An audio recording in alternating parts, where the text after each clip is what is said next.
أعوذ بالله من الشيطان الرجيم بسم الله الرحمن الرحيم.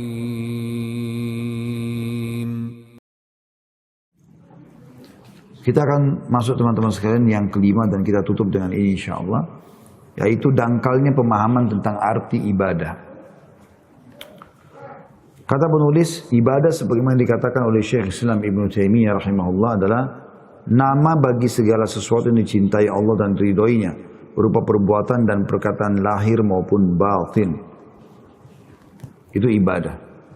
Semua, ya, apapun yang sesuatu yang dicintai Allah dan ridhoinya, berupa perbuatan dan perkataan lahir maupun batin, dalam hati ataupun yang kelihatan. Maka ibadah adalah mencakup seluruh ucapan dan perbuatan baik. Sedekah adalah ibadah, senyum adalah ibadah, mencintai dan membenci karena Allah adalah ibadah. Jika demikian halnya, lalu mengapa kita membatasi pemahaman ibadah hanya dalam masjid saja? Tanda tanya.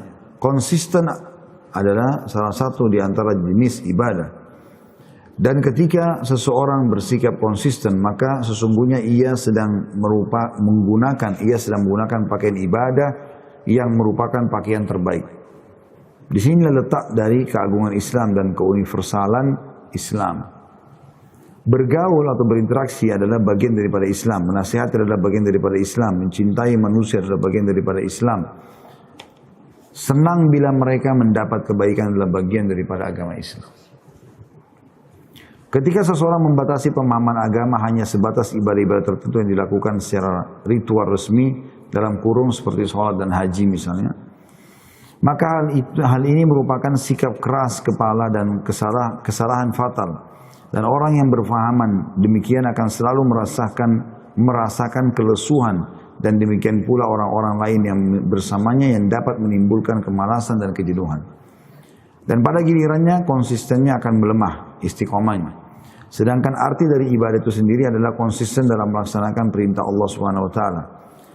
Maka kesimpulannya adalah bahwa di masjid adalah ibadah, bersama keluargamu adalah ibadah, merupakan kontroversi jika Anda bersikap baik pada orang lain sementara pada keluarga Anda sendiri Anda bersikap keras dan kasar. Anda lupa bahwa khairukum khairukum li ahli, sebaik-baik kalian adalah yang paling baik terhadap keluarganya.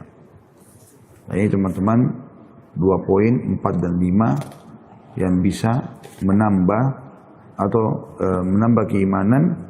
Dalam arti kata kalau kita menjauhi dan kalau kita mengerjakannya justru jauh dari keimanan atau melemah iman itu.